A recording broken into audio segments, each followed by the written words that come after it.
What's happening in the canine industry? For all the latest news, views, and expert opinions, stay right here for the Canine Paradigm. You'll hear from industry leaders, experts, doyens of the industry, learned colleagues, movers and shakers, and the odd randy guest. Get the latest insights and expert advice from both here and abroad from the people in the know. Now, here are your hosts, Glenn Cook and Pat Stewart.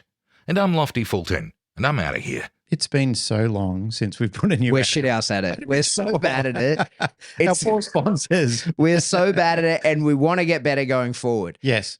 But here's a quick ad, and then we're going to be better at this. Okay. We're going to be better. Yep. I promise we're going to be better. Yeah, except for the buffet. Yeah, fucking Einzelwiener. Tell us about Einzelwiener. He's been in it from the start.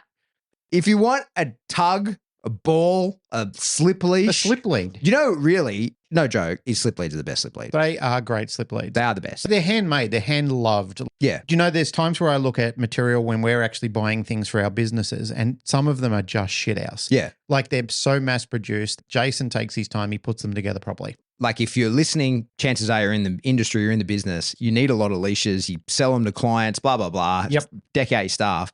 The best thing about the Einzelwiener leashes is that he custom makes them. He so you does. can get whatever you want, whatever color, whatever length. Too. Like he's Want a approachable. handle on it, no handle on it, whatever. I had him make that handler pack for me because I got sick of people turning out with shit leashes. Now everyone I train with uses all these perfect leashes. Yeah. So get some stuff from the Einzelwiener. He's been supporting us from the start. We love him. We hate him sometimes. Make sure you tell him he's a buffet. Yeah. Yep. Canine-ceuticals. Going great. Thank you, people in the United States who prioritize your dog's health through supplementation. I am a walking testimonial for Canine-ceuticals because if you go back, you hear 18 months ago, I was like, yeah, pretty sure my dog's going to die any minute because he was so unwell and got him on the subs and he's actually in the best shape he's been in ages. Narelle's always maintained if it never worked, she'd burn it to the ground. She's just got too much pride and too much neuroticism not to put something to market that she didn't believe in. And the wonderful thing about it is it's working well. The testimonials have been amazing and very heartfelt. Like she gets people who are so agitated and depressed and distressed about the health and the well-being of their dogs. Narelle makes no outrageous claims. She's never said that it's the one thing that does everything for dogs. She just says it's going to help you. By law, she's not allowed to make those claims, but she wouldn't want to anyway. But what she does tell people is it's definitely going to do better for your dog. Yeah. We watch our own dogs. Opie, who's got more things than you could poke a stick wrong with him, he probably wouldn't be alive today if it wasn't through Narelle's treatments, through good supplementation, changing diets, all those sort of things. I could talk about it forever. I don't want to make this sound like a buy sales pitch. I'm a fan of it because I know if it works. If it didn't, I wouldn't. Well, it's an ad. Well, it's an ad, but I wouldn't disgrace myself by talking about something that didn't work. I'd be the same with her. I'd just say burn it to the ground. I don't want to know about it. Yeah. And if you're a first-time customer in Australia or the US, Narelle's offering a 10% discount off the entire range of Canine-ceuticals products by typing in the discount code TCP10 at checkout. Let's work through our sponsor list. Yes. These are the people that sponsor us and we love them for it and we're plugging their business. Yes. First on our list here is Daniel, who we don't know how to say is Tropino. I thought we just called him Troppy Daniel. Troppy Daniel. Troppy Daniel. Dog Club, South Australia. Yep. Awesome training facility. Representing South Australia. It's great to see that a state that's usually sleepy and not Australia's just considered. hosting some cool events there. Yeah. Yeah, good on you, Daniel. Well done. George Kittredge. Rowdy Hound. Yeah. It's fucking cool. It's a box for your dog that goes on your motorbike. The only one that I know of. Yeah. It's the coolest product Not in ever. Australia yet, so hopefully one day we can talk to Honey George about getting some Rowdy Hound dog boxes in here. He does training videos. He shows people how to train their dogs to get into the Rowdy Hound. He's a dog trainer himself. He's in the biz. Yep.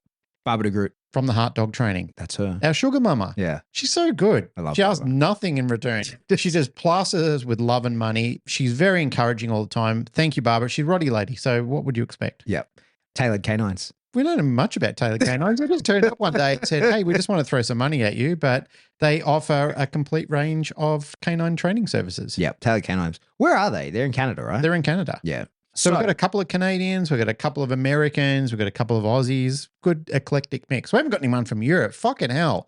Up your game. But we can't take any more sponsors. So we're bad enough at what doing about what we Birdie? do. Birdie O'Shea. Oh, yeah. So we are plugging as well. Birdie was on for us last week and then told us about her webinar thing that she's got going on for people in the Magic of Dogs. Magic of Dogs. So head to birdieoshedi.com, I think is her website, and you can check that out there. All the sponsors, trust us, we're getting better at the ads. I promise you. Next, we're going to be in touch with you and we're going to get better at it. We're going to take it more seriously. We're just shit at it because we've got other stuff. And this is just an extra that we like to do. We thank you very much for your But we both support. spanked each other. Pat spanked me and then I spanked him. And we need to get better at this. Yeah, we do. We were going to leave it another week of the existing ad and thought, no, we can't possibly. We're actually together for the first time. Yep. That's what's been holding us back is that we haven't been together. Yeah. I missed you. I missed you too. All right, that's it. Here's the show. Bye.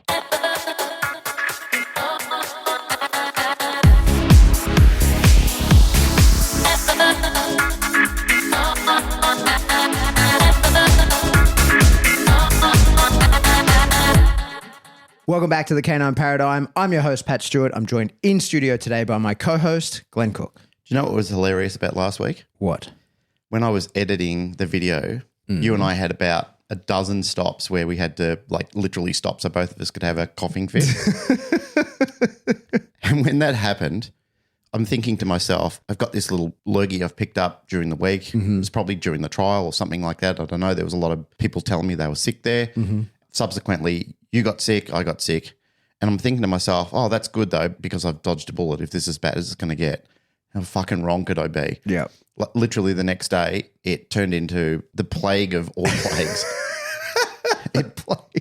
It benched me for the entire week. Like I've been literally bedridden. Narelle had to go to the dog lover show in Brisbane and I had to look after all the dogs. But mate, it was an absolute trial to get out of bed, to put food in their bowls and to change their waters and clean up and stuff like that.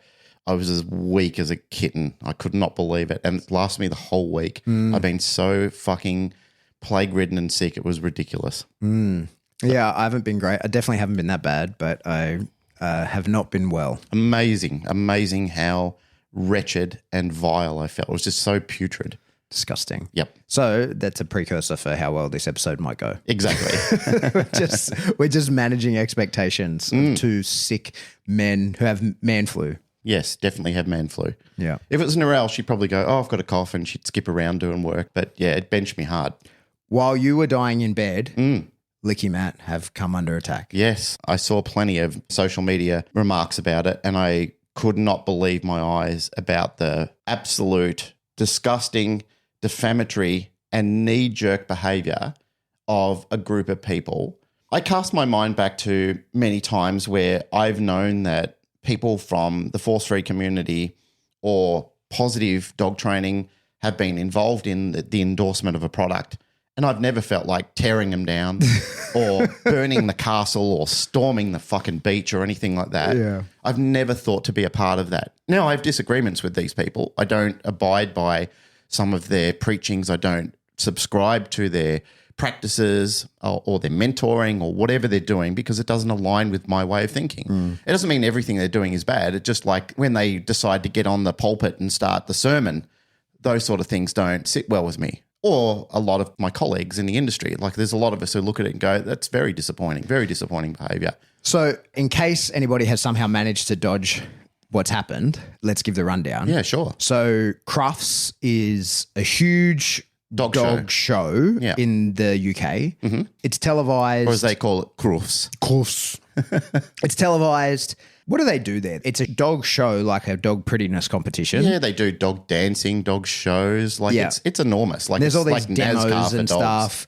I've never really seen it except for a few years ago, there was some like dog shit bite work that got done of it and it was just ridiculous and the dog didn't out and it was a whole thing and that got shared in some of the working dog forums, but I've never really looked at anything else that happens there. Well, the most infamous one of recent years was when they had that German Shepherd that was literally bouncing along on the back of its hocks and I think it won the best in show or something like that and the world literally went berserk. Now that I can get behind. Yeah. You know, like when I see a misformed genetic disaster getting up in a situation like that I can get behind. But for you can get angry about that. Well, I just, you know, when you're involved in a working breed and you can see that the working breed has just declined into a misshapen pygmy or just a a figment of what it used to be, Yeah. then I know, like I'm not the only one. There were people like literally around the world is why they were under fire over that sort of thing. But LickiMat, Okay, so hang on. So LickiMat had a stall, I suppose. They were a vendor at Crufts. I suppose they have like an exhibition hall where you can buy stuff, I guess.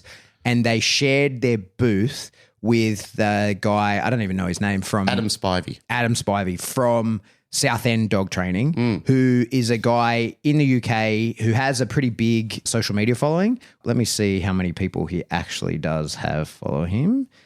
Oh, wow. Okay, yeah. So he has 1.3 million followers on Instagram. Wow. Yeah. I wonder how many he had a week ago. I wonder how this went for him. Yeah. So, yeah, Adam Spivey, Southend Dog Training. He's got 1.3 million followers on Instagram, 2.1 million on TikTok. And he does, he's a balance trainer. I suppose that was the problem. And he does like a lot of talking to camera sort of reels and nothing crazy. Like there's nothing super But he uses tools controversial. and he talks about tools. Yeah, he's clearly very open about that. The minute that comes into the conversation, you're the devil. So my understanding is that he's written a book or something and that he was sharing a booth with LickiMat. And I think my understanding of it is that it was at their invitation. He was there and he was like signing books or whatever for people at Crufts. That's the story I know. And so the positive only dog trainers are big mad about that. And all I saw online, like, because I don't pay attention to Crufts, so it's not the aspect of the dog world that I'm interested in. All I see is my feed is just people losing their minds about LickiMats. And what's weird, like I'm only seeing this on Facebook because Facebook's this two-way follow problem. And, like on Instagram, you choose who you follow. On social media, you choose who you follow. But on Facebook, if people want to friend you, you're then seeing their stuff. And I still remain in some of the forums and whatever that are force-free forums or whatever because there's sometimes some interesting stuff in there. Yeah, I'm in a few of them as well. So during the week, there were people going mental, like cutting up their LickiMats. And I saw some screenshots of some of the emails people were sending to LickiMat, and there were definitely concentrated efforts. People were rallying the troops to attempt to destroy LickiMat, the brand. Now, LickiMat is just like a slow feeding thing, right? Like it's a little it's an enrichment toy for dogs. It's a silicon mat. They make a range of products from bowls and mats and so forth, and they're actually quite good. We've got several of them here. We've used them for our own French bulldogs to slow down their feeding. It's a silicon mat, flexible silicon mat.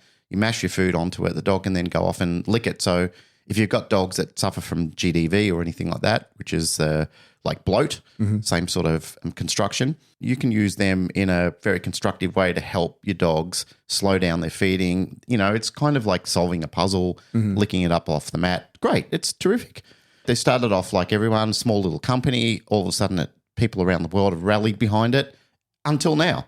The minute that somebody was associated with it, which like a congregation of people didn't abide by, I can't believe what I was reading. The same thing as you. Like I'm sitting in bed on my last breath reading these. I was dying.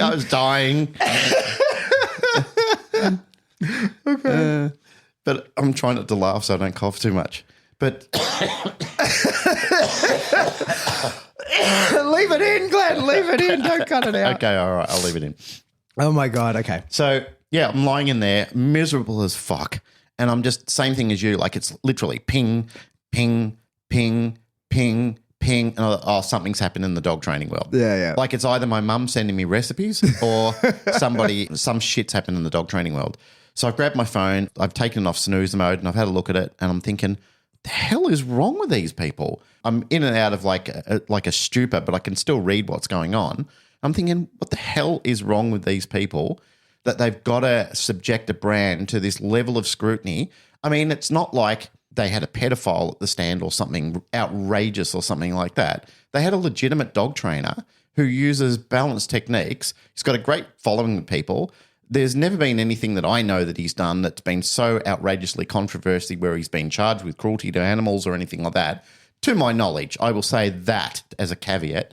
But it surprises me to no end that these people think that that's okay. Like the very people who construct a fabric of behavior for everybody else to abide by can then flip it around and then say, oh, but it doesn't work when we want to attack you. So what we want to do is preach love, kindness, peace and mung beans and well-being on earth, as long as it's abiding by the treatment of dogs. But fuck you, Jack, if you've done something wrong by us, like if it doesn't fit in our little ethical ball game.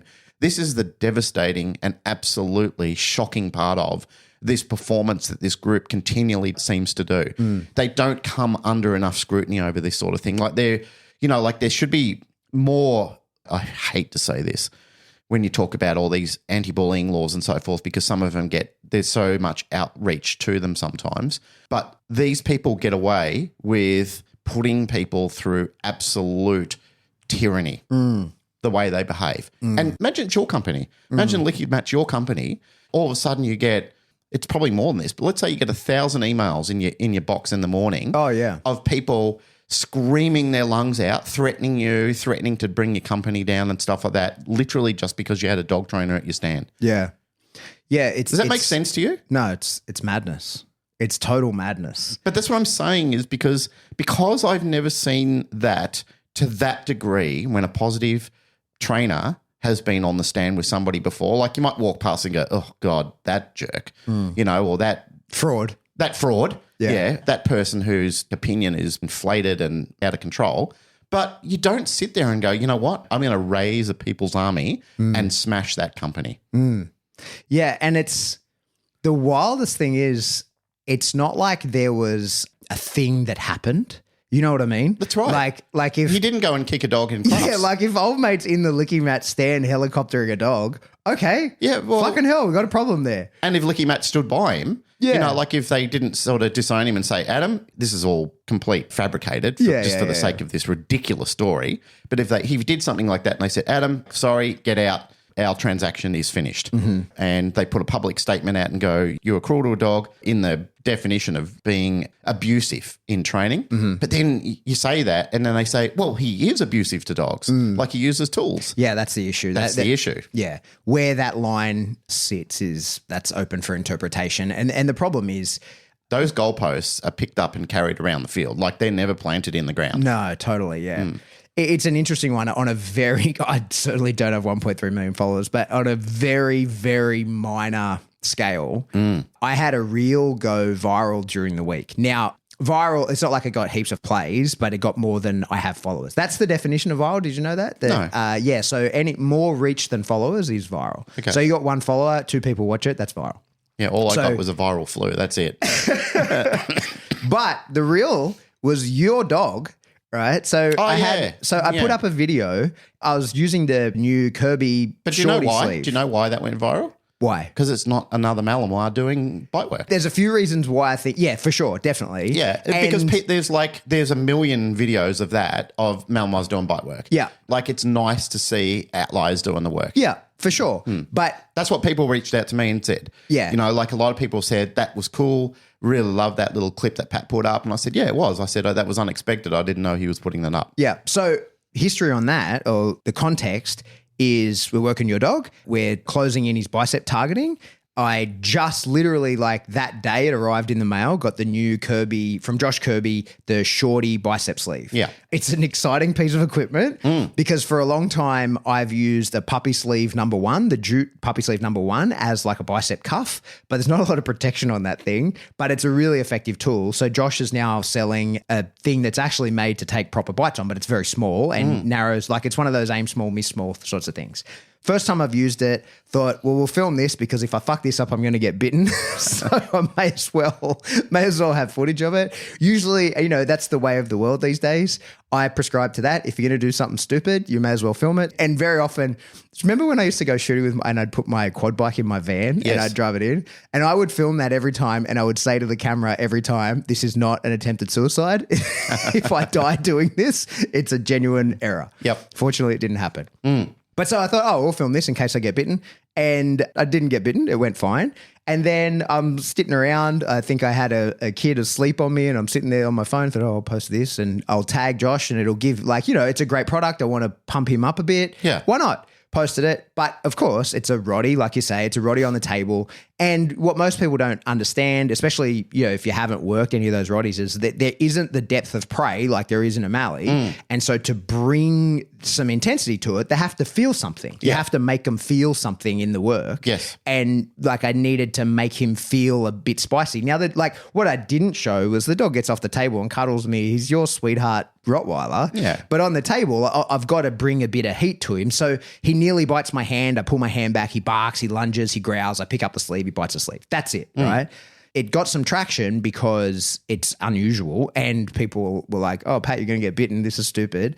But because it left my sphere of people who would normally watch the things that I watch, some of the comments on it were fucking ridiculous, right? Like ridiculous. I had to delete some because they were so outrageous. Others I left, but some of them were really fucking ridiculous. And so the reason I usually delete that stuff or hide them, I tend not to delete them. I hide them is because I don't want people getting in an argument on my post, right? Because I won't engage with it, but other people likely will. But some of the comments, none of them were English. Oh, there were a couple in English, but most of them were translated. So it was like broken English as it translated about like, I hope that fucking dog rips your throat out. How dare you do that to that dog? And what occurred to me when I was reading these comments is any dog person that knows even the faintest thing about dogs can tell that dog's having time of its life, right? Like that dog's having a great time. And the reason I bother telling this whole story is because that's indicative of a lot of the problems that we see of the people going crazy about, oh, that guy's a balance trainer, fuck him and anyone who supports him in any way, shape or form, we have to destroy them.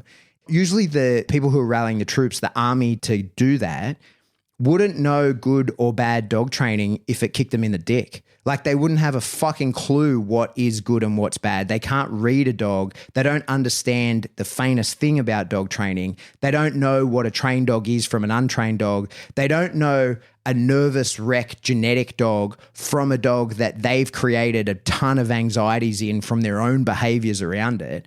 And these are the people who are then going after actual dog trainers and people who have influence in a positive way. So old mate South End Dog Training, I've seen some of his reels come up in my feed. They just come up, every now and again. But I don't really know the guy. He's not someone I've interacted with. I don't know anything about him. But what I know is he's a balanced trainer with, as we just saw, 1.3 million followers, which means his influence in dog training, in like what is just normal, everyday, probably quite good balanced training is significant, and he's an important person. And that's why then they go, oh, well, that's someone we need to take down. My question for you is, do you think that there's a concerted effort behind that? Or is this a group of individuals that have gotten together? Or do you think there's a rallying force that brought those people together to attack LickiMat? It's always column A and B. Yeah, you reckon both? Both. I believe that we've been warning people and keeping people on notice for a considerable amount of time now in regards to the nefarious behaviours of some of these larger companies or organisations. Let's not call them a company. Well, they are a company because they profit, make money and pay wages and pay taxes and everything like that. So in retrospect, they are actual companies, but they call themselves agencies or welfare organisations, whatever they are. Whenever I say this, I cop a little bit of heat from here and there, people saying, this is conspiracy theory only, where's your evidence? I don't need to provide it for you. It's on the internet. Yeah. There is no real layering to this. You can go in and within 5 minutes of active searching, you can find exactly what they're doing. You can look into their company profit margins, what they're paying people, who's endorsing them, and go well beyond what you need to get within 5 minutes. Like you don't need to be a CEO of a PwC or something like that to find out much about them. So an average Joe can find out about this. But what concerns me, because I was thinking about this the other day, and I saw a post that you put up, I think today, about how you think about people, and then it turns into this great fanfare. I watched the entire reel because I thought, that's a interesting take, and I knew you wouldn't have put it up there without a reason. So maybe you can talk on that in a minute. I was thinking about this the other day because I thought, imagine a person coming into the dog training world and they're excited. They're a blank slate. They just walked in the door. They've literally got 2 cues to stand in, and they're thinking, I don't know what to do here.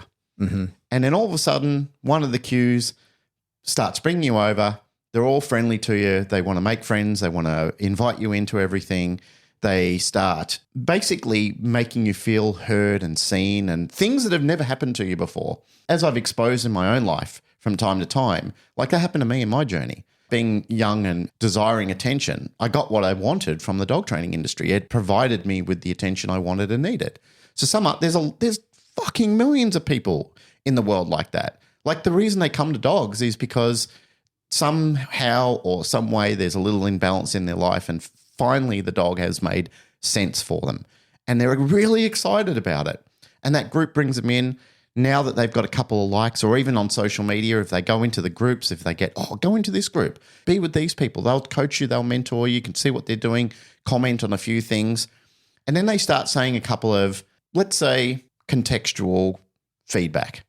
And then you make a comment on it and you're thinking, I don't know if I should have done that. But all of a sudden you get 3, 4, 5, 6 likes, a couple of comments like, you go girl, or you go boy. Like you get those little supportive chants, and then you think in yourself, yeah, this is good. Suddenly I'm seen and I'm heard, and these people like me, they accept me, I feel validated. It's what I've always kind of wanted, a family, someone to fit in with, people that seem to be my own tribe. And then after a period of time, you're recruited and you didn't realize it. You're actually recruited. You've been brought in and you've been groomed to be a part of a cabal. You don't know it. You don't see the sinister side of it until it's pointed out to you. But even then, you'll defend it vigorously. Like you will literally sit there and say, no fucking way. These people are my family. I'll die for them. I'll lie down in traffic for these people. And they will turn you into a foot soldier. You won't question. You won't think about what's going on. You'll just respond. And that's what I'm seeing people doing in scores. Like they've been groomed so delicately that they're turning into like the army of the dead, that they just comment and say things that are so profoundly obscure and obtuse that you think to yourself, how did it get to be like this? I think it was Ray Kroc. He said the customer was always right, but that's not the entirety of the conversation. There's a lot of times where people cherry pick the quotes, meat. Yeah, quotes. Like they say the part that they like so they can put it on their company logo and say, Ray Kroc said this, but they leave out some of the other stuff that he said as well. I think when Ray Kroc said things like that, people weren't such deceptive assholes on social media. Like that was back in the, like the 50s and 60s where people were actually kind and God-fearing and spoke nicely, and families congregated well with each other and sat down to eat a meal together, and people were friendly to each other. Like now it's not that same world anymore. Like I'm a kid of the 70s. My world is gone. I'm watching this barbarianism. Like it's like The Running Man. It's like watching that show with Arnold Schwarzenegger where you've just got these fanatical people watching somebody running for their life, innocent or guilty, who knows, but it's a TV show now, and you're just thinking, this person's a rotten person because that guy told me he was. So I want to watch him being put to death. Doesn't matter if they're innocent. You don't know. As long as that person tells you that they're the devil, you just believe it and you go ahead with it. And that all started from a blank slate, from somebody who was innocent, who just walked into this and had column A and column B to choose from. Yeah, I think for sure the level of indoctrination that now exists on social media is insane. And how easily you can be indoctrinated into a particular set of thoughts and beliefs. And I think that happens nefariously by people, as well as I think it happens by accident by algorithms. I understand some of the social media algorithms a little bit, and there's no nefarious agenda with the algorithm beyond it wants you to look at ads. That's it. And it'll just show creates you popularity. Yeah, it'll show you whatever you want to see or whatever keeps you on the platform. Not what you necessarily want to see, but just what keeps you on the platform. But as a result, you can, by accident, indoctrinate yourself pretty quickly. You can surround yourself, you can put yourself in an echo chamber very, very quickly by doing that on social media. But I think for sure there are people who are doing that on purpose.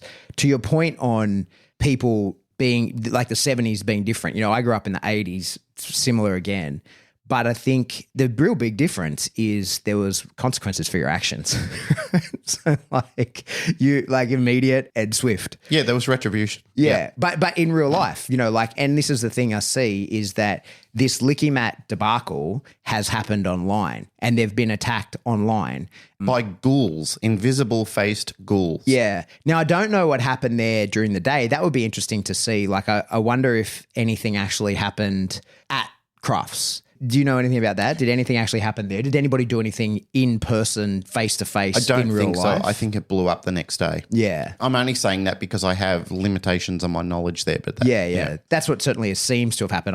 I haven't seen anything about like someone intervening in the time because I think that's the thing. Like real world actions have real world consequences, but destroying someone online gives this feeling of, I guess, anonymity, as well as you don't have to, not only are you not susceptible to the consequences of your actions, you don't get to see the consequences of your actions, right? So to your point about LickiMat just being a company of people that are making products that are helpful to dogs, you know what I mean? Extremely helpful to dogs. Yeah. And LickiMat, they're not a training tool. It's a slow feeding / enrichment tool. So they don't have a camp to be in beyond the well-being of dogs and then therefore their own profit margins in the production of a product that allows for that, right? What most likely would have happened, which most companies do, he may have reached out to them or they might have been looking for some influences in some certain areas.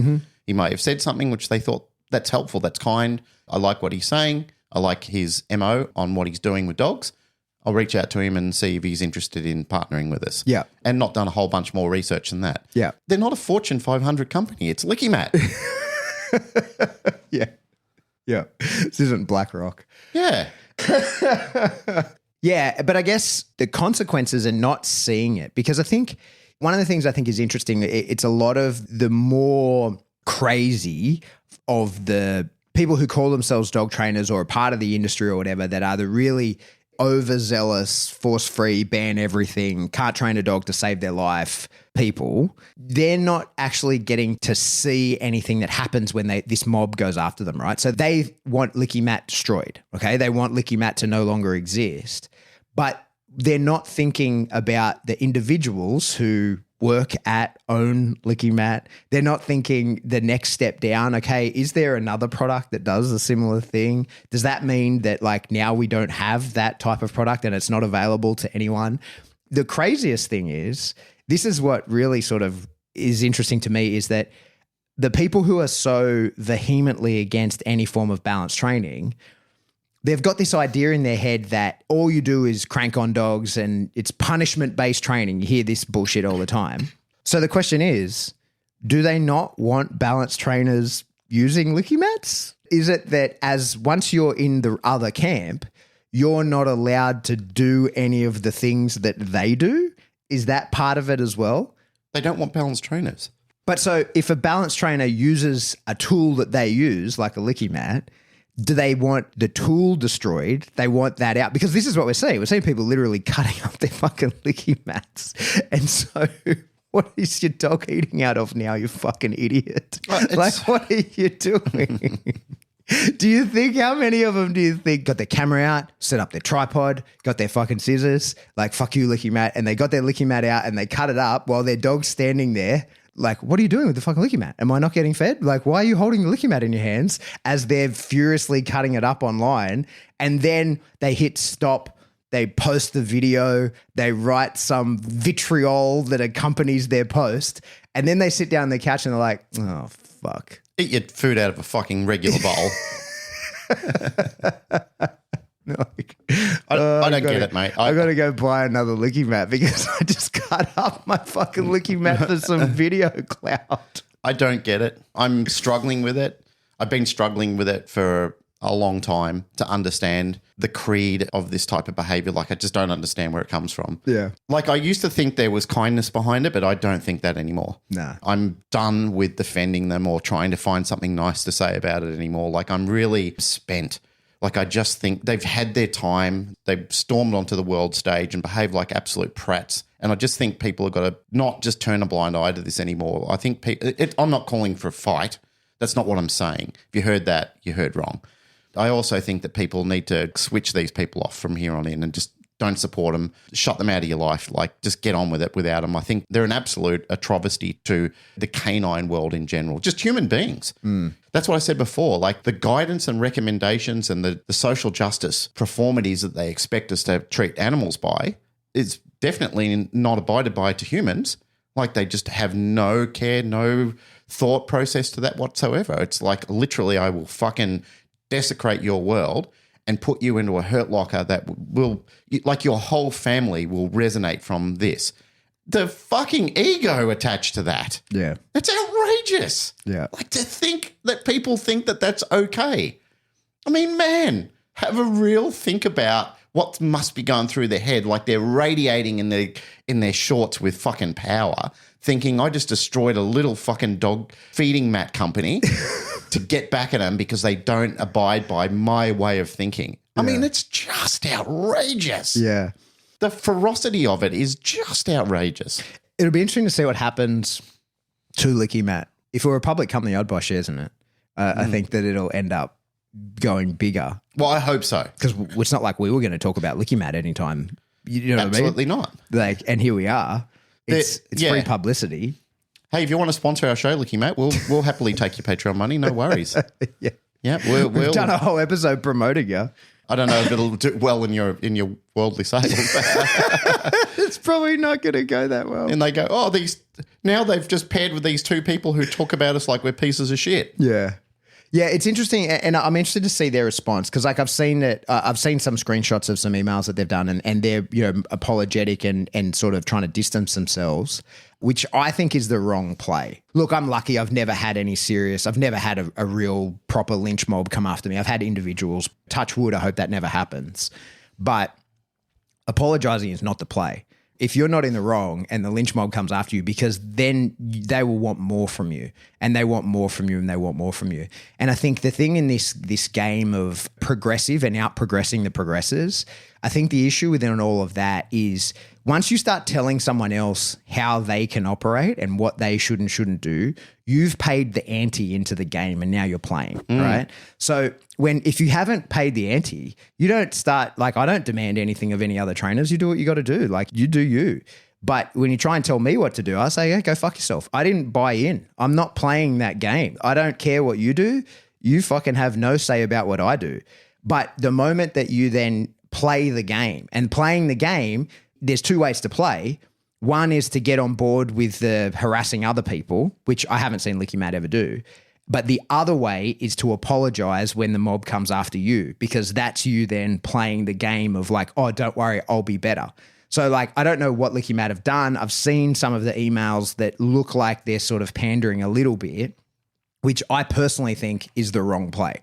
I reckon, especially when people go after you online, ignore it at a small scale, and at a bigger scale, like, fight back and say, fuck you. So long as you feel like you're right. Like, if you're wrong, then you're wrong, right? If you feel like, oh, I made a mistake and you truly want to apologize for it, go for it. You do you. But the play online is not to pander to these people. That's my opinion anyway.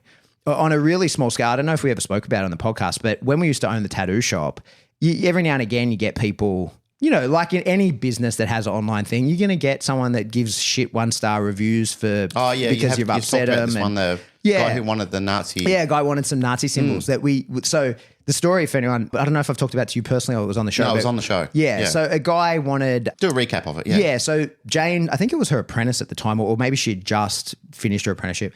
This guy commissioned a tattoo, and while the girl was drawing it in the shop, someone said, hey, you're not going to tattoo that, are you?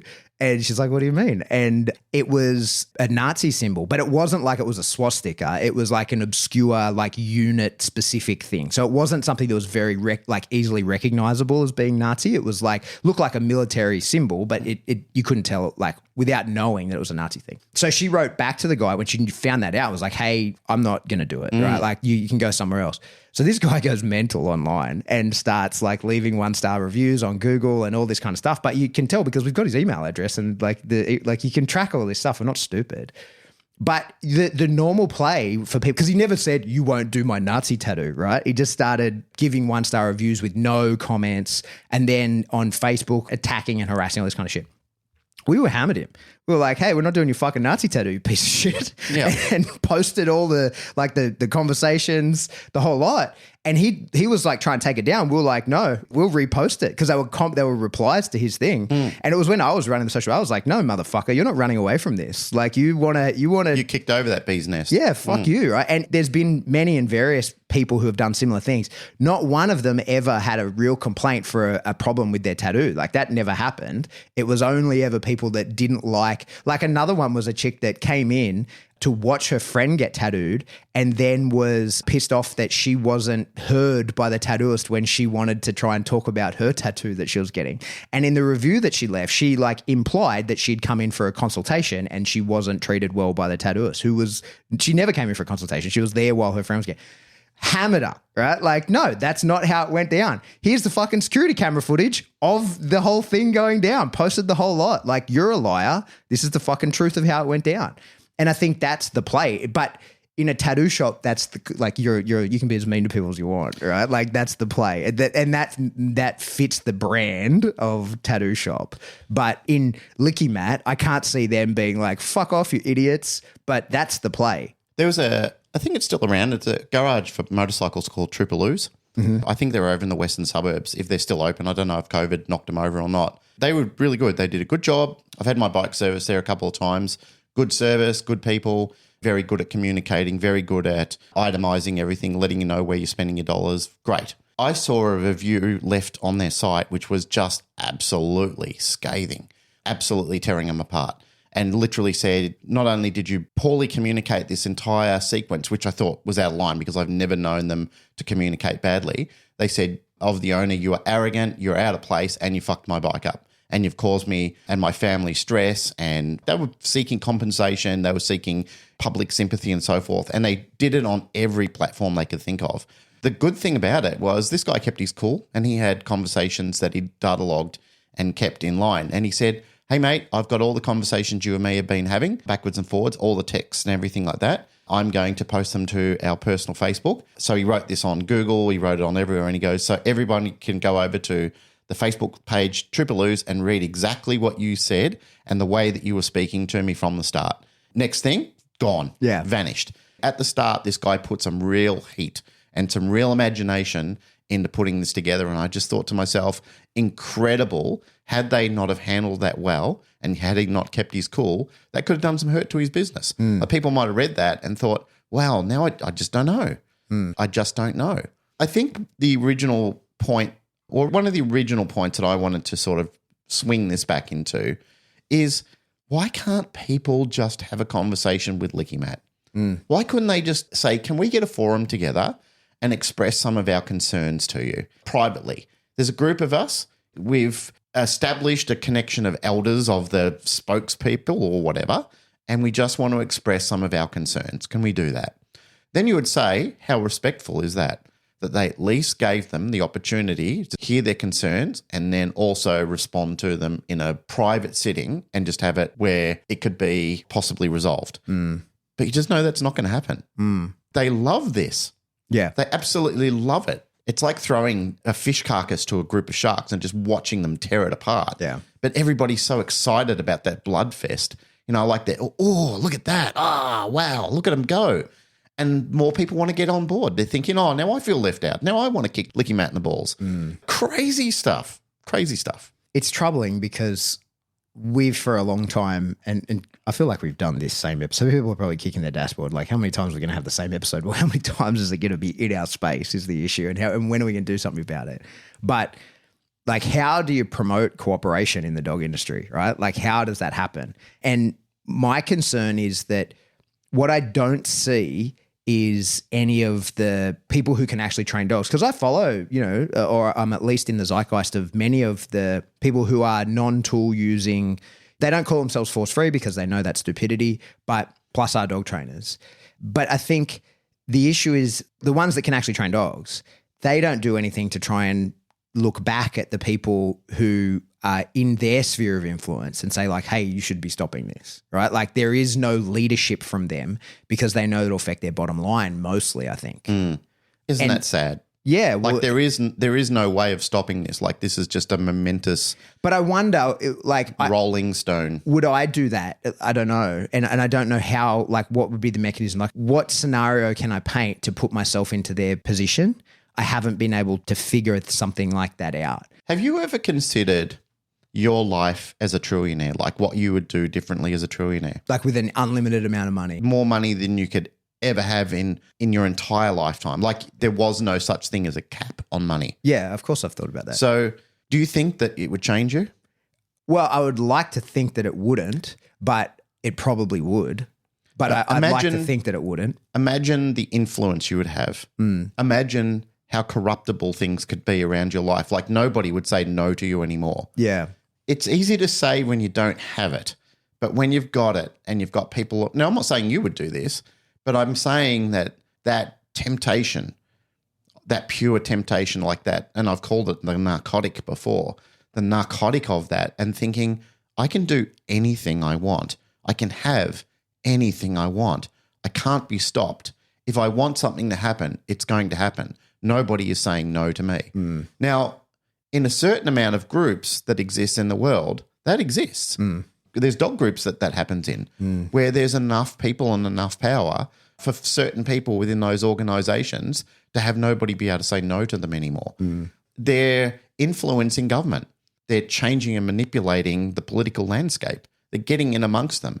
And you can jump around and say, oh, this sounds like conspiracy theory and you're just going off on a rant. I'm not going off on a rant. I'm trying to create awareness into something that's seriously happening around us.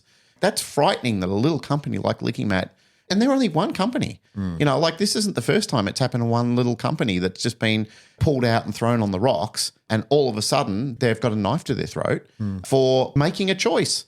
Why do you think it happened to LickiMat and not to someone like Kong? Like Kong they do everything. There isn't a part of the dog training world that Kong isn't involved in. I think Kong is strong enough to defend them. So you think that's what it is? Yeah. Is that Kong, like they're going after a weaker, like LickiMat is the target because it's a smaller company. Yeah, it's an outlier. So do you littler think company that they feel like, well, we can actually take down LickiMat?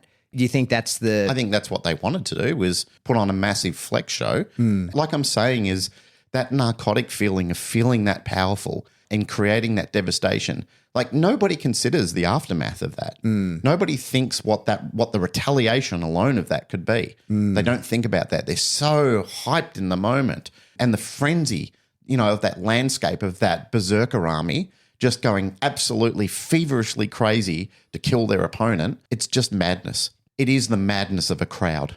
Yeah, well, that's it. Madness of a crowd. Are you familiar with the prisoner's dilemma? You talked to me about this before, but I don't think I am. Yeah, so the prisoner's dilemma is a game. It's like a maths problem. I think it was put together in the 40s or 50s, something like that. So the game is this. It's me versus you. We can't see each other. There's a banker, according to the original game, who has a pot of money, and we could call it money or points or coins, whatever, something that we want to achieve. And we have to choose to cooperate or to abstain. And we don't know each other's answers until the round is complete. So if I choose to cooperate and you choose to cooperate, then we both get 3 coins. If I abstain, which means I say I'm not cooperating with Glenn, and you choose to cooperate, you get no coins and I get 5 coins, right? Because I cheated you, right? And if you choose to abstain and I choose to abstain, both of us, we both get 1 coin each, right? And so it's a game that goes through a number of rounds and we decide whether we want to cooperate or not. So a guy, I think his name was Robert Axelrod, I think was his name. It was in the 80s. He held a tournament. It was like early computer programming, just beginning of like game theory, computerized game theory. And held a tournament where people could submit a program. They would have to create the lines of code in order to play the prisoner's dilemma. But it was a round robin competition, i.e. every program had to play every other program. And at the end, it was like highest score wins.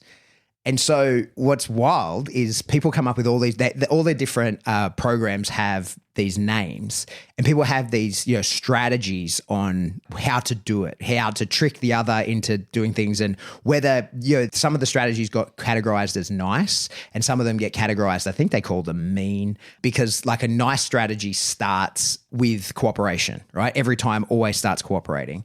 And then others sort of intermittently, like if you cooperate with me for a number of times, then it throws in an abstain to steal from you and then tries to go back to cooperation. And the goal is that you have the most points at the end of the game.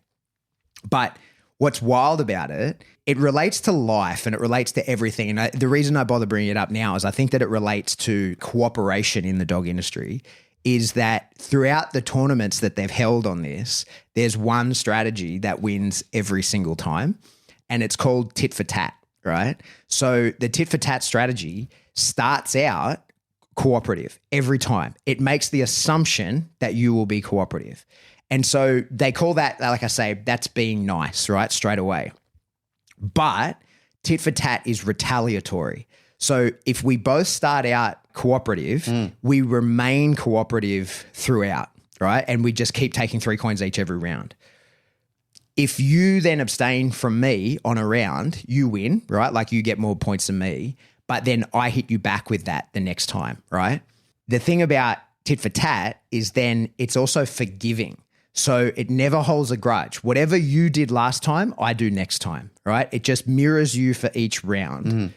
The strategies that always end up in the top of the tournament are always what they call like simple strategies, where it has a pattern that can easily be followed so that its opponent can see the pattern. It never hides its pattern. It's never nefarious about its intent. It just goes, well, you did this, so I do this. You do this, so I do this. And it always starts the same way and has the same input for output. Some of the strategies that got submitted would just randomly do weird shit to try and throw the other strategies. So what's interesting about it, and this is why it's been on my mind in relation to the LickiMat stuff and as well as cooperation in the dog industry, it's everything. It relates to everything in the whole world, is that the strategies that always win, tit for tat, the start out point is always that it's like, well, I assume we'll get along well. Right from the jump, it has no intention to fuck you over. Right from the jump, it assumes cooperation. If you don't cooperate, it's like, well, fuck you. Now we're at each other. It's not a pushover. It says, no, you did this to me. I'm doing it back to you. But the moment that we go back to cooperating, it forgives straight away. And it gets back to like, we can cooperate. Let's carry on. And it never hides its intent. It just says, this is how it is. The wild thing about that tit for tat strategy is it can't win an individual game, right? All it can do is draw or lose a game. It can't ever win against someone else because it mirrors what they do, right? So it can only draw or it can lose. But at a tournament level where it goes to like a round robin, it wins every single time, right? Over the conglomerate, it ends up with the most points every single time. Yep.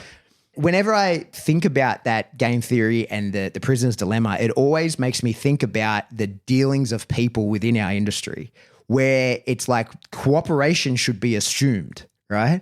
And if you put tit for tat against itself, it just cooperates the whole way through, because if both programs cooperate from the first rep, then they mirror each other for the remainder of the reps and they just stay together all the time. And so if you're going against someone or if you have to work with someone that is following that same strategy as you, you'll never have an issue. It'll always be the same. But then if your opponent or the person you're working with, the business partner, the people in the stratosphere, whatever, whoever it is that you're interacting with, if they do something that's non-cooperative, you have to do something back, right? Like you can't just be a pushover, because that's a strategy that always loses. In the big picture, continues to lose as well. So there has to be retaliation, but then there has to be, after that, there has to be forgiveness, and you have to go back to just getting along. Now think about it heaps. I think because this is the basis on which they think that, like, this is how the cooperative world was probably developed. When they talk game theory, probably species that live, breathe, work together, whether it's the same species, whether you're talking about like monkeys grooming each other, right? In the bit like, I need to be groomed, therefore I have to groom you, we have to cooperate. All the way up to those fish that follow around sharks and eat the remoras. Yeah, that eat off of whatever it is, the junk out of their teeth and whatever, and the shark's allowed to do it without eating them instead.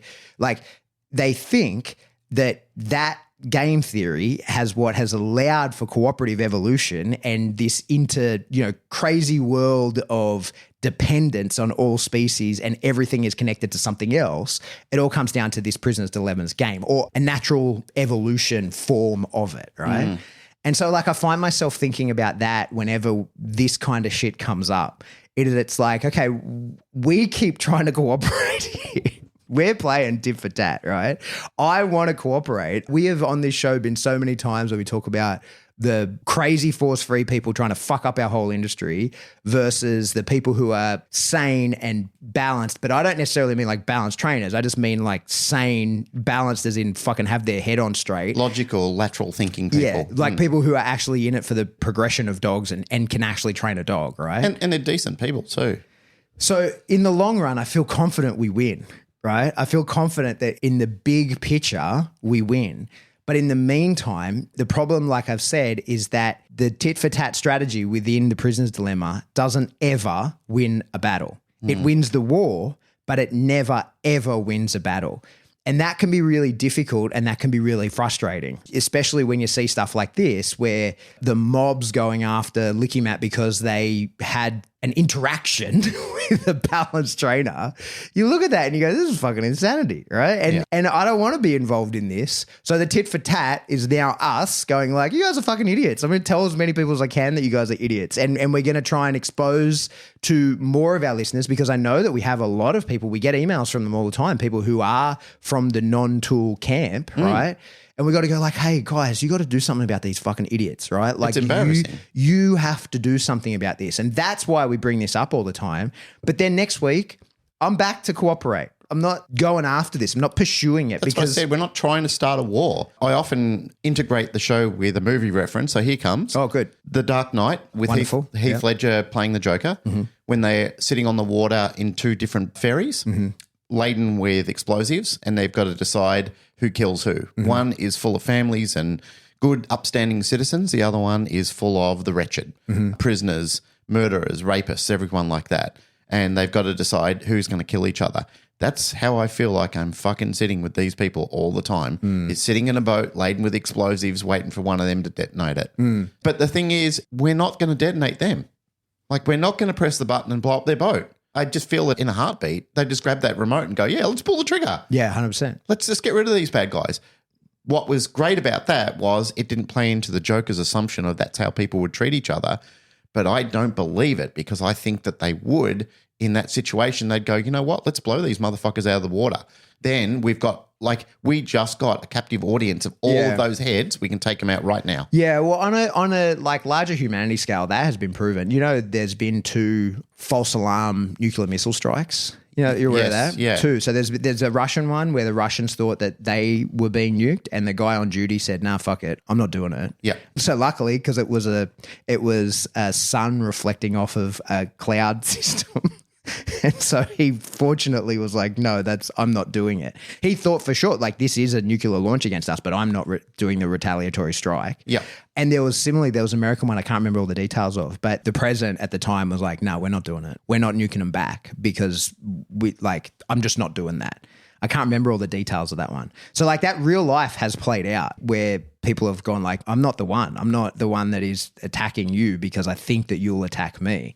So that gives me some level of solace in it all. Yeah, but they did. For humanity, they hit the trigger on this one. Like they blew up the bus on it. Yeah, for LickiMat for sure. Yeah. But that's the thing. So like I think that we're dealing with a lot of very mentally unstable people. I think my biggest concern in it all is that the people who are so... Look, I keep thinking about that video that I posted, right? Because that's my personal experience. I can feel that. I'm assuming everybody else's feelings and thoughts, but I can feel my own. And it's that my big concern about people getting upset about me working your dog on a table is anybody who can read a dog. Like the criticism I'll take is of my decoy work, right? Like I'll hear the feedback on that, but not whether that dog is having a good time or not, right? Like that is obvious for anybody who can read a dog, who knows anything about dog training. You don't even need to know much about bite work to be able to see that dog is like, oh, this is great. This dog is having a great time. I couldn't wait to get on the table. He nearly dislocated my little finger trying to get up. Yeah, and he was so happy. So the concern is that the people who are so vehemently against it are seeing the same footage that we're seeing, but they're interpreting that in a totally different way. And it's not reality, right? They're just coming at it with their level of education. That's it. Yeah. Their level of education is so low on that point They're seeing what they're seeing, hearing what they're hearing, and saying what they're saying. You know, you and I had a good conversation a while ago, you know, in facing some more localized drama ourselves, where in a lot of groups, there's bullet makers and there's guns. And there's people who they really thrive on making ammunition. They really stockpile it. They sit there and they wait and they stockpile everything. So one of my family members, I call him a data logger. He's literally data logged everything that's gone wrong in his life. So when you have an argument with him, he can literally turn around and barrel you with everything that's gone wrong that you've had any form of association with whatsoever. And they love it. They absolutely love it. They never tire of using it. And it's reusable ammunition as well. So bullet makers, they're crafty strategists. They're very patient. And what they're waiting for is a stupid gun to come along and fire their ammunition for them, because the bullet maker can then remain untouched by all of the pandemonium that goes on there. So when the gun fires it, they can step back and go, oh, well, it wasn't me. Yeah, they got the bullets off me, but I mean, it wasn't me. You know, like I was sitting here like little Miss Innocent and I didn't do anything. And then suddenly this blunt weapon comes along and starts ripping off ammunition everywhere. So in actual fact, it's a symbiotic relationship that needs each other and thrives on each other. It's a chaotic formulation that really devastates anybody in its path. And it's sad, like it's horrible, because it happens in small, intimate groups and it happens in massive organisation. It happens within government. You know, I was watching on Disney the other day, while I've been sick, I was watching a great new show called Shogun. And it's just conspiracy and planning and plotting and diabolical behavior against each other and setting each other up. It never ends. You know, like you're thinking in times of feudal Japan, that was happening back then when we weren't even a thought. It's happening right now in our own groups. The problem is we can't stop it. By design, it's supposed to go on. It's human nature. It is human nature. And that's the sad part of reality that I've come more and more in terms of living with, but I don't like it. And I don't think it's acceptable. I don't think it's acceptable that people, especially now that social media, which has become a very, very formidable gun, is being weaponized for these crafty bullet makers who then, like I said, they groom people to go out and fire for them. They literally hand them the ammunition. Go fire. Go take down as many targets as you possibly can. You'll get the blame for it, and I can sit here in the background just like appearing like, oh, I don't know what's going on. I'm innocent in this party. Look at me. I'm dumb. I don't know anything. But the bullet maker, in plural, the bullet makers are some of the most devastating people ever. Like they're both guilty. They're both guilty, but the bullet maker is the one. What do you think is the solution in the LickiMat situation, that type of thing? What can we do? I think we've done it. I think we've created awareness, and that's what I said. I don't want people to go off and start a war. I don't want them to get onto the forums and start becoming as petty. Like that old saying, from a distance, if you're arguing with an idiot, it's hard to tell who is who. And that's the problem, is because you get so tied up in it and then your emotions rise, and then all you're doing is literally playing tit for tat. Yeah. And you're just exploding off in distance. I think what we need to do is create this format for people to say, this is absolutely diabolical. I think what you should do is get in touch with LickiMat and say, I support you. You know, buy a product off them. Why not? You know, like support them. Buy a LickiMat and just say, you know, like fuck them. I'm going to buy one of your LickiMats. Yeah. I didn't need one, but I'm going to buy one just for the hell of it, just to say fuck you. I'm going to buy one so I can film myself cutting it up.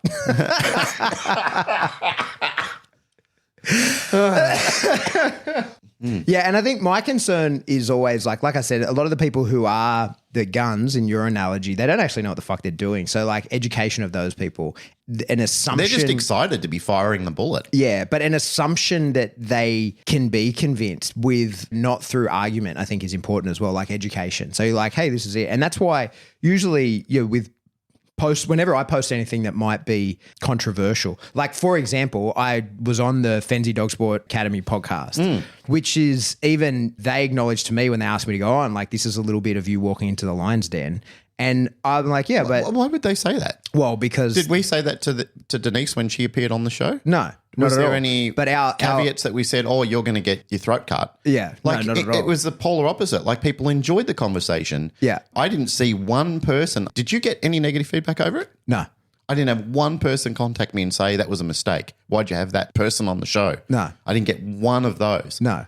So why should it be the other way? No, exactly. That's what I'm saying. Yeah, exactly. If you haven't sort of sat back and thought about the point, that's the point. Yeah, exactly. But I think the reason I'm happy to do that is because it's the education piece of like, hey, this is what I do. This is why I do it. And if you've got an issue with that, you might want to have a pretty serious think about why you have that issue, because I'm a pretty reasonable person. I'm not an extreme person in any way, shape or form. None of the things that I do, I mean, that's not true at all. I'm extreme in many ways, but not in my dog training. You know what I mean? Like I'm a very moderate dog training centrist, to be honest. And in my opinion, that's what a balanced trainer is. That's the whole point. We've gone on for a while. Let's fucking wrap it up. Yeah, it's time to wrap it up. Well, so that's our tit for tat. That'll be back to normal programming next week. We'll be back to, I don't know, we'll do something fun. And I promise you it won't be us whinging like this has been. But it's things that we have to express. We have to address these things as they happen, because ignoring them at the scale that this has happened is dangerous. Yeah. And I think we both agree on that. We've chosen not to be involved in some political landscapes before, and it's come back on us. Like people have come back and said, why didn't you get involved? Why didn't you say something? Why didn't you act as a voice? We both agreed before that we don't really like it. It doesn't sit well with us to be two whinging bastards about this sort of stuff. It does get under my skin. It does affect me emotionally and mentally. Like I feel it resonating within me. Even when I was lying in bed, I'm looking at this and I'm just doing the whole tut thing in my deathbed while I was rolling around. Dying of man flu. Just sitting there dying and just going, why this? Yeah. You know, like why again? But anyway, we've covered that and it's unfortunate. I know it's going to happen again. I've resigned myself to the fact that you can't trust these people not to do it. Yeah. They actually like it. That's what I'm more afraid of. I believe that. Yeah. For sure. They like it. It's attention getting. It's their dopamine. Yeah. Like I really think that it makes them feel validated that they can get out there and stomp on some poor bastard's head. Yeah. You know, when you got like you're playing tug with a dog, right? It could be doing proper bite work or it could be just playing tug. Most people have seen a video if you haven't done this. But if you got, say, a handler's holding a dog or you got it on a back tie and you've got a wedge or a toy or something and you slip that toy to the dog, and if it's a possessive dog, it goes to ground, and you just give a little niggle of that toy, keeping it alive, and you watch their whole body, their whole posture, because something kicks in where suddenly they become a wolf that has caught the rabbit and the rabbit's in its death throes. And you watch the power, that's the art and skill of a exhilaration, all of that. And that's what you see from the mob when they go after people and there are the death throes, right? Because that's so empowering. You see it when you can simulate it with a dog. We watch it where they're like, oh my God, I'm fucking doing it. Like I'm taking this down. I'm killing it, even though it's a rag, right? But the same thing happens when you see people like the mob goes after someone, and when they're like, oh no, please stop. They're like, I've got you. This is it. I'm digging in. You're in your death throes. But I think when they're going after someone, they're like, hey, fuck off, dickheads. I don't care. It's like, oh, that's not making me feel like I wanted to feel. That's what I said to you before. Like, imagine you go through most of your life not feeling powerful, not feeling validated, and then all of a sudden something like this happens and you get to be a part of that assault team and you get to feel like I got in there and I stomped on them with them. And all of a sudden there is this arrogance and this egotistical viewpoint that you got to be a part of that berserker group. Yeah. And then all of a sudden you feel powerful. Yeah, yeah. And there's nothing more desirable than that sometimes. Like people love that. And I've seen people light up with things like that. I've seen them become so animated, like when you were talking about the animation when you see in dogs before, that animation, that arrogance. I'm doing it. I'm in the game. No one can stop me. Yeah. I've done it. I feel so alive. Like adrenaline is coursing through my veins right now because it's sort of like something that wakes them up from their mediocrity. Yeah. Sadly. Yeah. All right, that's it for another episode of the Canine Paradigm. As always, if you like what you hear, go buy a LickiMat. Yep. I'm laughing with my coffee voice. If you want to support the show, the best way to do that is to buy a LickiMat. Do that. Buy a LickiMat. Buy 10 fucking LickiMats. Yep. Do you sell them here? We do sell them here. Come around. This whole show has been an ad for LickiMats. Yeah. Come and buy one from Glenn. Yep, we've got LickiMats. Yeah, maybe I'll stock them. Yeah. All right, but for realsy. They're good products. Great products. Yep.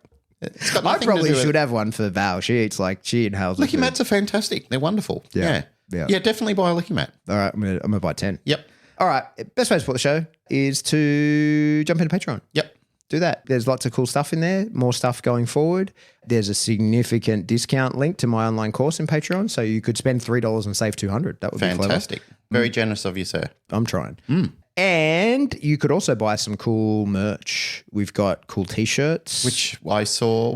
Who was displaying one the other day? Was that our Irish mate? Yeah. Yes, it was. Yeah, it was Finn. Yeah, Yeah. sent us a photo. Finn McCabe? Yeah, Finn McCabe sent us a photo of himself in a cool story Show Me Your Dog shirt. Thanks, Finn. Yeah, appreciate you. I love seeing people wearing the shirts. It's I the do. best. Yep, that's where I get my adrenaline coursing from. Not from how I not from feel taking powerful. down a company, but That's watching. how I feel powerful. That's right. I open up Facebook. I'm sitting on the toilet there and I see a photo of someone wearing our shirts. Power. Yep. And you think, now I can complete my poo. That's the funny thing about social media is with probably, 90% certainty, you can be sure that when you're reading someone's comments, they wrote that while they were taking a poo. Yep. Yeah, imagine all these gorgeous influencers, like they've shot all these reels. Yeah, and the caption, for sure, written while taking a poo. Yep. It's a good use of time, to be honest. If you've done that, just put the poo emoji next to you. I'm going to start doing that. Yep. Be on all of them. All right, so do that, buy a shirt. If you want to get in contact with us, the best way to do that is to jump into our discussion group. It's 10,000 odd people in there. No one in there is trying to cancel LickiMat. No one. I think people are just outraged by it. Yeah. Like just hurt for LickiMat that they had to go through that unscrupulous attack. Madness. All right, and if you want to shoot us an email, we're info@thecanineparadigm.com. Love you all. Goodbye.